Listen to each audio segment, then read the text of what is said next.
Today's video, we're going to talk about preparation for the form. This is the first movement in the form. I've heard other instructors say that it didn't always exist within the form, but it exists now in pretty much every family style form that I've seen. I'm sure there's exceptions somewhere. There's always exceptions. So Gregory Fong used to tell me that all of the movements in Taiji exist within this first movement. We'll talk a little bit about what he meant when he said that as we progress. Gregory Fong also often said that all of the movements in the form exist within Zhuan-Zheng standing meditation. We would practice that for hours straight.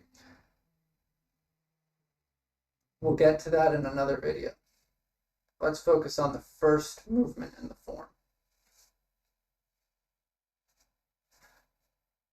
So when we're starting the form, we're going to start in what we call Wu Ji position.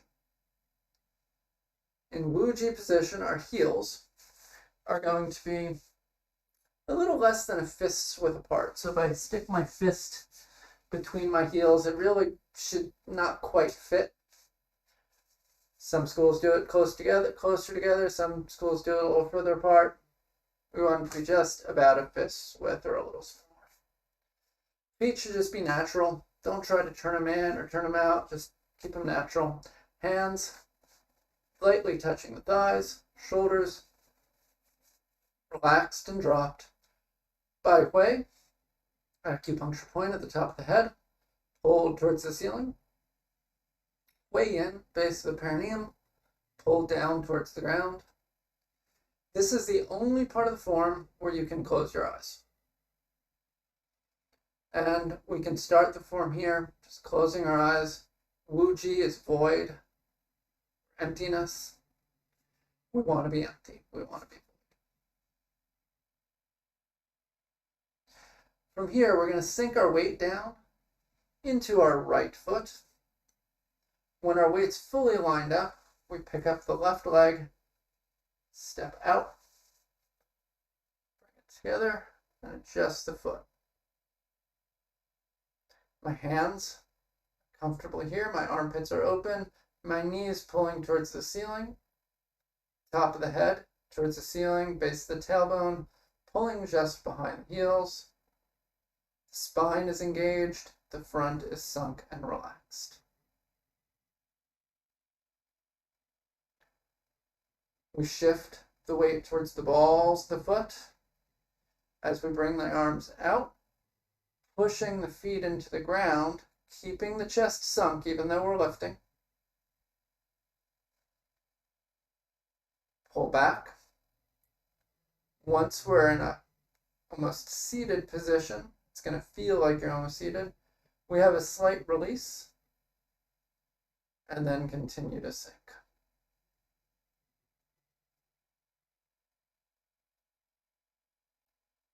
And that is preparation for the form.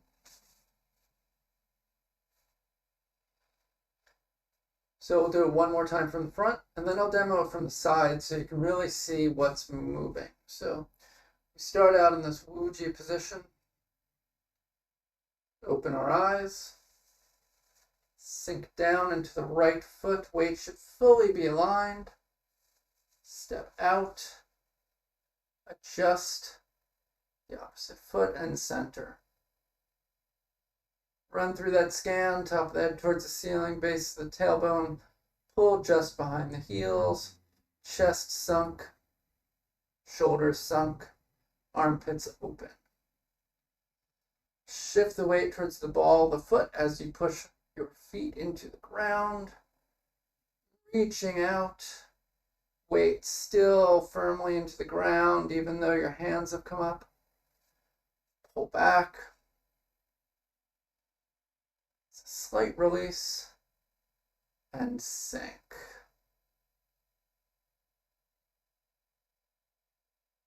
Okay, so from the side, I'm going to start out again in Wu Ji position. Top of the head pulling up. We don't want to be sticking our hips out in either direction. This is the only position where you can close your eyes. Open the eyes. Sink into the right foot. Step out. Just the right foot. Pull the tailbone. Shift down just behind the heels. Top of the head towards the ceiling. Shift the weight forward. Don't bend at the waist though. Hands reaching out. Pull back.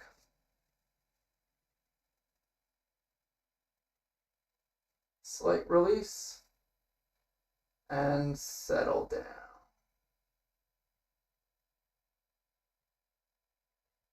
Now you'll notice when I shifted the weight forward, I didn't bend at the waist. When I shifted the weight forward, my weight shifted, my body went a little bit forward. When it came back this way. It didn't come back this way. That's a really important point. I want the feeling like I'm pulling something heavy with me. If I'm pulling something heavy and I pull it this way and it lets go, I'm going to topple backwards. If I pull it back this way and I'm sinking and sitting down, my shoulders are still slightly in front of my hips. If this releases, I simply settle and I don't fall over. Very important in Tai Chi. We'll do it once from the back and then we're going to add a little meaning to the movement. So take a look from the back, follow along.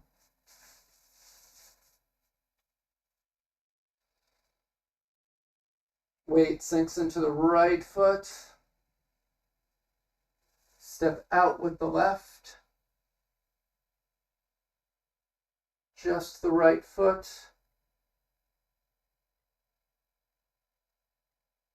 Shifting the weight forward. Pull back. It's a slight release. And settle. All right. So let's go back to that idea of all of the movements in Taiji are in the opening movement. And I think this is a little bit of what Gerger Funk might have been talking about. So in Taiji, there's 8 powers. The first 4 are talked about a little more than the second 4. They're much more popular in Yang style. All 8 powers are talked more frequently in Shen style. It's a generalization. Everybody's school is going to be a little different.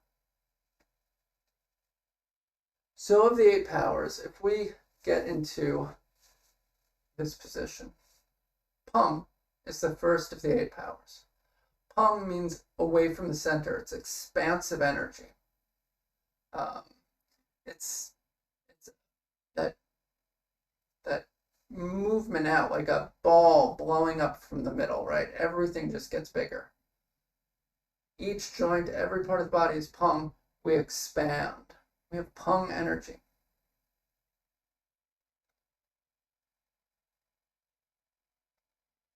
The next movement is Lu. This is towards the center. This is contracting.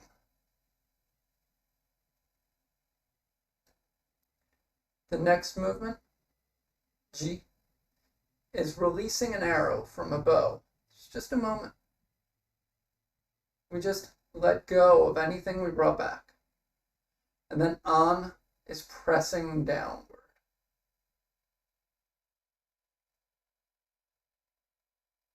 So when we look at this opening of the form, we have Peng,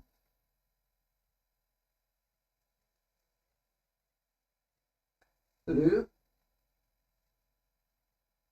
Ji, An. Now, often you'll see people do these movements a little differently. You'll see it quite often. People will do opening of the form like this.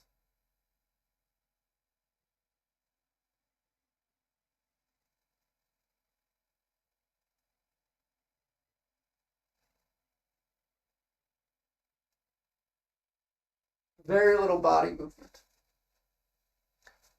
As you get better, as the circle gets smaller, as you practice more, sure, move towards that. But really, for the first year or more, probably a lot more than the first year, make it big.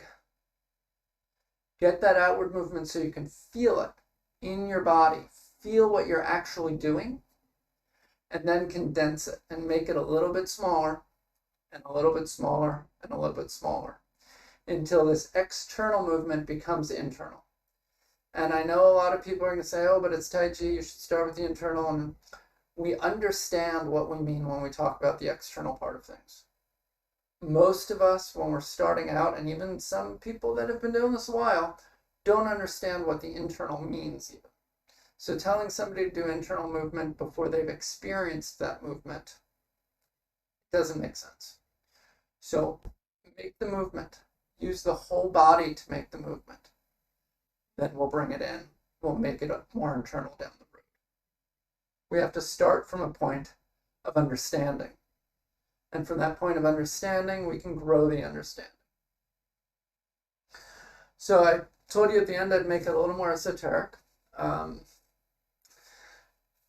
In the Tao Te Ching, it states the 1 begets the 2 beget the 3 beget the 10,000 things. This is a reference back to the I Ching. In the I Ching, the creation myth, kind of in the Taoist text of the I Ching, is about Wuji expanding into Taiji, the 1 begetting the 2. The Wuji expanding into yin and yang, separating to yin and yang. 1 begets the 2. And then yin and yang intermingle and mix. And that's Taiji, the 3. And from the 3, the 10,000 things occur. So the 1 begets the 2, begets the 3, which is Taiji. And from the Taiji, the 10,000 things happen. So let's look at what that looks like. So Wuji position, we have void. Void separates into clear, yin and yang. We have down and up. From that clear yin and yang, we begin movement. And as soon as there's movement, it's Taiji, it's change.